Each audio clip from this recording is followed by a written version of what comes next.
हमारे पास टॉपिक है आज क्वांटाइल्स का। क्वांटाइल में हमारे पास बेसिकली चीज़ें आती हैं, तीन चीज़ें आती हैं। फर्स्ट में क्वार्टाइल, सेकंड पे डिसाइल, फिर हमारे पास होता है परसेंटाइल। फर्स्ट पे हमारे पास है क्वार्टाइल, यानी कि डाटा को हम 4 इक्वल पार्ट्स में डिवाइड करते हैं। डिसाइल में हम करते हैं 10 इक्वल पार्ट्स में। परसेंटाइल में हम करते हैं 100 इक्वल पार्ट्स में डाटा को डिवाइड करते हैं। फॉर एग्ज़ाम्पल हमने फाइंड आउट करना है D7 फाइंड आउट करने के लिए हम 7 को टोटल नंबर ऑफ ऑब्जर्वेशन से मल्टीप्लाई करके 10 पे डिवाइड करेंगे और माइनस सेम फार्मूला वही है मीडियन क्वार्टाइल की तरह, जस्ट चेंजिंग आती है इसमें हमने जो number of D7 find out कर रहे हैं तो 7 को टोटल नंबर ऑफ ऑब्जर्वेशन से मल्टीप्लाई करेंगे और टोटल नंबर ऑफ डिवीजन पे डिवाइड कर देंगे। तो हमारे पास यहाँ पे डिसाइल होते हैं 10 पे हमने डिवाइड किया तो हमारे पास वैल्यू आई 633.5। अब ये जो 633.5 है, इससे ग्रेटर वाली वैल्यू हमने DCF वाले कॉलम में चेक करनी है, तो वो हमारे पास मॉडल क्लास होगी फॉर D7 के लिए। तो इसी की लोअर क्लास लिमिट ली हमने 69.5। तो H हमारे पास था, आपको जैसे कि पता है H हमारे पास होता है upper class limit minus lower class limit.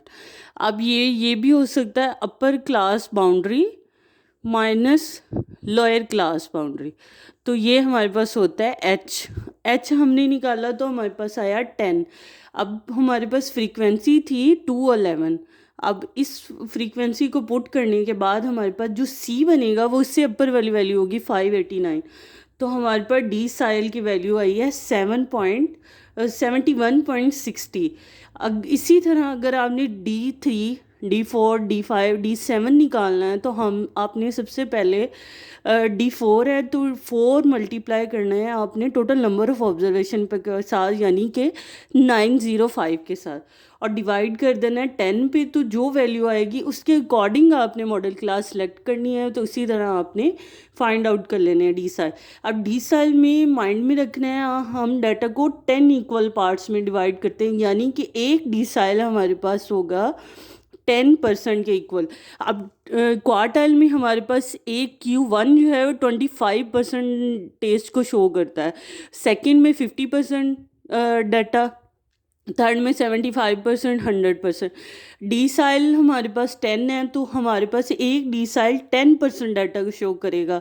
अब डिसाइल 7 है तो इट मीन कि ये हमारे पास डाटा को 70% डाटा को शो कर रही है इसकी वैल्यू।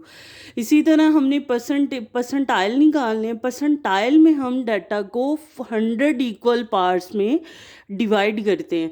100 इक्वल पार्ट्स में डिवाइड करने का मतलब ये है कि हमारे पास एक परसेंटाइल जो होगा वो 1% को शो करेगा।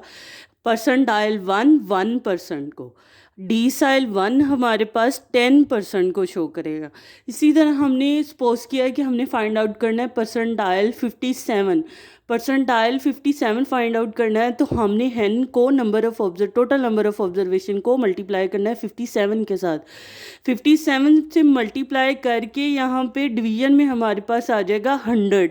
परसेंटाइल हमारे पास हैं 100 पार्ट्स में हम डिवाइड करते हैं, तो यहाँ पर हमारे पास आ जाएगा 100 और माइनस C। इसी तरह हमने 57 को 905 से डिवाइड किया, 100 मल्टीप्लाई करने के बाद 100 पे डिवाइड किया तो हमारे पास आया 515.85, यानी कि 515.85 आया। इससे ग्रेटर वाली वैल्यू चेक की तो हमारे पास बनती है ये वाली मॉडल क्लास फॉर P57 के लिए।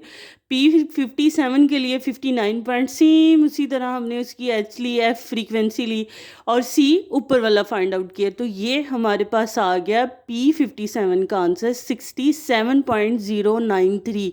इसका मतलब है ये वाली वैल्यू हमारे पास 50% को शो कर रही है, डाटा की 57% को शो करता है, और ये D7 का मतलब है 70% डाटा को शो कर रहा है। तो ये हमारे पास बेसिकली पूरा जो है क्वांटाइल्स का टॉपिक है। क्वांटाइल में अभी मैं बता रही हूँ हमारे पास होते हैं क्वार्ट